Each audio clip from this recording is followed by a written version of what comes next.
하나님께서 우리에게 주시는 말씀은 구약성경 민수기 22장 1절부터 14절 말씀입니다. 이스라엘 자손이 또 길을 떠나 모압 평지에 진을 쳤으니 요단 건너편 곧 여리고 맞은편이더라. 십볼의 아들 발락이 이스라엘이 아모리인에게 행한 모든 일을 보았으므로 모압이 심히 두려워하였으니 이스라엘 백성이 많음으로 말미암아 모압이 이스라엘 자손 때문에 번민하더라. 미디안 장로들에게 이르되 이제 이 무리가 소가 밭에 불을 뜯어먹음 같이 우리 사방에 있는 것을 다 뜯어먹으리로다 하니 그때 십볼의 아들 발락이 모압 왕이었더라. 그가 사신을 부올의 아들 발람의 고향인 강가 부돌에 보내어 발람을 부르게 하여 이르되 보라, 한 민족이 애굽에서 나왔는데 그들이 지면에 덮여서 우리 맞은편에 거주하였고 우리보다 강하니 청하건대 와서 나를 위하여 이 백성을 저주하라. 내가 혹 그들을 쳐서 이겨 이 땅에서 몰아내리라. 그대가 복을 비는 자는 복을 받고 저주하는 자는 저주를 받을 줄을 내가 알미니라. 모압 장로들과 미디안 장로들이 손에 복채를 가지고 떠나 발람에게 이르러 발락의 말을 그에게 전하매 발람이 그들에게 이르되 이 밤에 여기서 유숙하라. 여호와께서 내게 이르시는 대로 너희에게 대답하리라. 모압 귀족들이 발람에게서 유숙하니라. 하나님이 발람에게 임하여 말씀하시되 너와 함께 있는 이 사람들이 누구냐? 발람이 하나님께 아뢰되 모압 왕 십볼의 아들 발락이 내게 보낸 자들이니이다. 이르기를 보라, 애굽에서 나온 민족이 지면에 덮였으니 이제 와서 나를 위하여 그들을 저주하라. 내가 혹 그들을 쳐서 몰아낼 수 있으리라 하나이다. 하나님이 발람에게 이르시되 너는 그들과 함께 가지도 말고 그 백성을 저주하지도 말라. 그들은 복을 받은 자들이니라. 발람이 아침에 일어나서 발락의 귀족들에게 이르되 너희는 너희의 땅으로 돌아가라. 여호와께서 내가 너희와 함께 가기를 허락하지 아니하시느니라. 같이 읽겠습니다. 시작.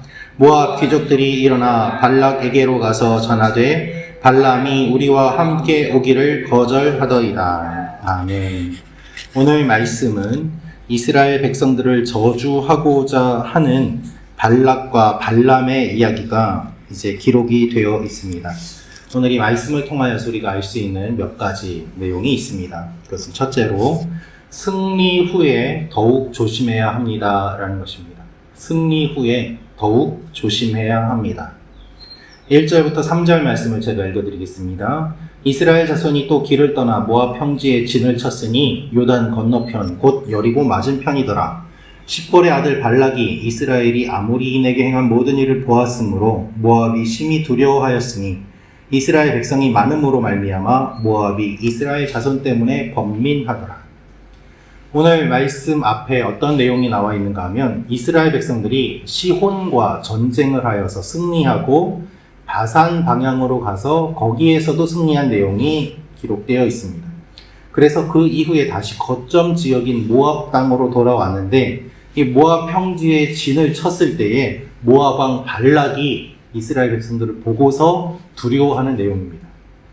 계속해서 이스라엘 백성들이 승리했다는 소식이 들려왔는데 그 이스라엘 백성들이 자기 땅 근처에 진을 치고 있으니 모압 왕은 얼마나 두려웠겠습니까? 그래서 주술사를 불러서 저주를 하고 그 저주함으로 말미암아 힘을 얻어서 좀 이겼으면 좋겠다. 이것이 오늘 말씀의 배경인 것입니다. 오늘 말씀을 보면 여리고 맞은편이더라 라고 기록되어 있습니다. 우리는 여호수아가 여리고성을 점령하는 사건을 알고 있습니다. 그 일이 일어나기 전에 이미 먼저 여리고 근처에 진을 치고 승리의 기분을 맛본 이스라엘 백성들이 자리 잡고 있었음을 보게 됩니다. 모압 왕 발락은 이스라엘을 두려워합니다. 발락이라는 이름은 파괴자라는 뜻입니다. 그만큼 그는 포악한 왕이었습니다. 그런데 이스라엘 백성이 가까이 왔는데 이길 수가 없을 것 같으니 두려웠던 것입니다. 앞서 이스라엘에게 자신의 땅을 경유하도록 허락하여서 국경을 지나갔지만 이제 계속해서 승리하는 모습을 보니까 두려워하고 염려하고 계획을 세우는 것이죠. 그런데 중요한 것은 오늘 말씀을 보면 이스라엘 백성들에게는 이 모압 왕의 계획이 전혀 알려지지 않고 있다는 것입니다. 즉 이스라엘 백성들이 모르는 가운데 이 일이 진행되고 있는 것이죠.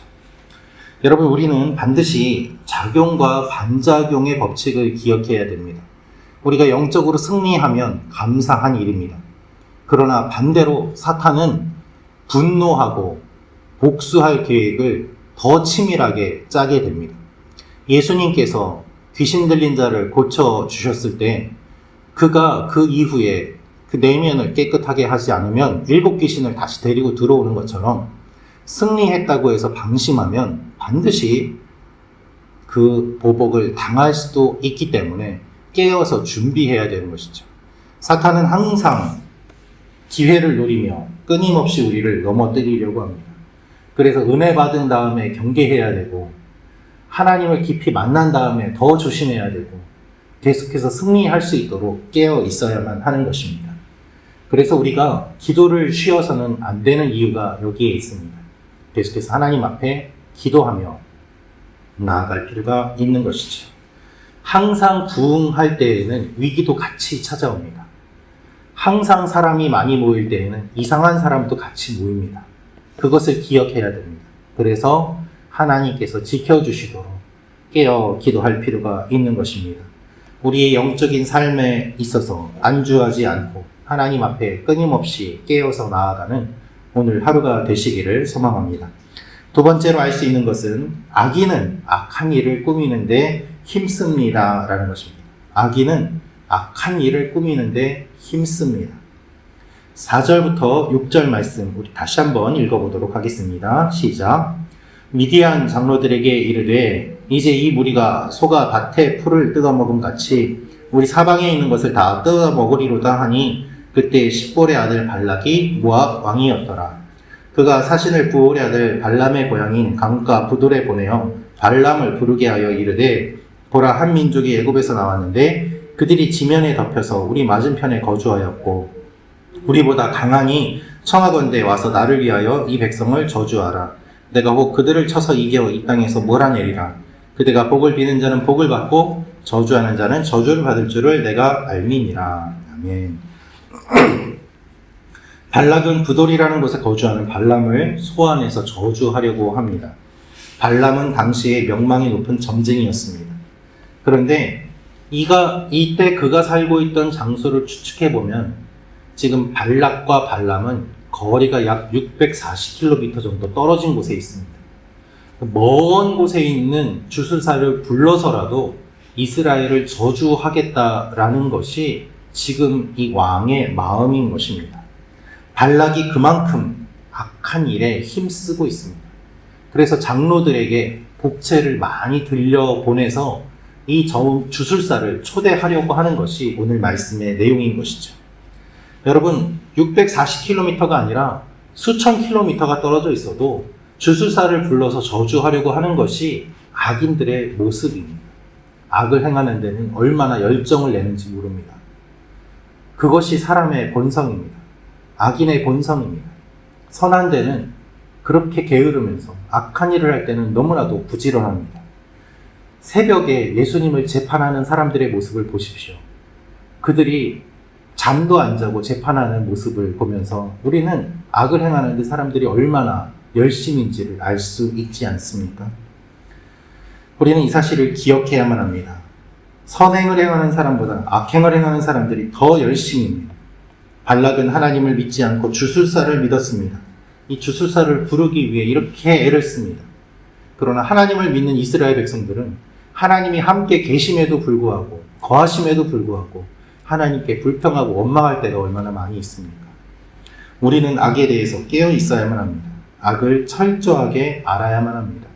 순진하게 대할수록 당할 수밖에 없습니다.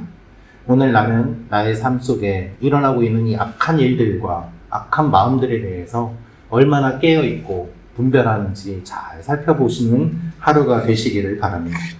우리 마지막으로 알 수 있는 것은 하나님께서 막아주십니다라는 것입니다. 하나님께서 막아주십니다.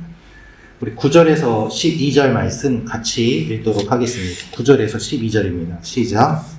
하나님이 발람에게 임하여 말씀하시되 너와 함께 있는 이 사람들이 누구냐? 발람이 하나님께 아뢰되 모압 왕 십볼의 아들 발락이 내게 보낸 자들이니이다. 이르기를 보라, 애굽에서 나온 민족이 지면에 덮였으니 이제 와서 나를 위하여 그들을 저주하라. 내가 혹 그들을 쳐서 몰아낼 수 있으리라 하나이다. 하나님이 발람에게 이르시되 너는 그들과 함께 가지도 말고 그 백성을 저주하지도 말라. 그들은 복을 받은 자들이니라. 아멘.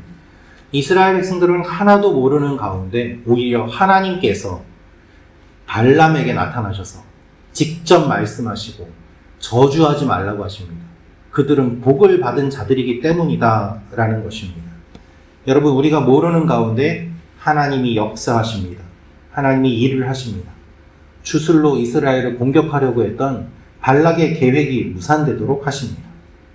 여러분, 우리의 인생을 우리는 다 모릅니다. 우리가 모르는 가운데 일어나는 일들이 얼마나 많이 있습니까? 내 몸도 내가 모릅니다. 내 몸속에 일어나는 일 내가 안다면 왜 암에 걸리겠습니까? 왜 병에 걸리겠습니까? 내가 알 수 있는 것은 정말 거의 없습니다. 그렇기 때문에 내가 모르는 가운데 하나님이 지켜주시지 않으면 나는 아무것도 할 수 없고 당할 수밖에 없는 것이죠. 하나님께서 이렇게 막아주십니다. 하나님의 도움이 필요함을 우리는 고백해야 합니다. 내 마음에서 무슨 일이 일어나는지 나는 잘 모르고 내가 말을 하면서도 무슨 말을 하는지 모르는 채 말을 할 때가 너무나도 많이 있습니다. 그래서 오늘 하루 하나님 우리를 지켜주십시오. 우리 교회를 지켜주시고 우리 성도들 지켜주시고 멀리 떨어져 있는 지체들 지켜주시고 하나님께서 도와주십시오. 기도하는 이 아침이 되시기를 바랍니다.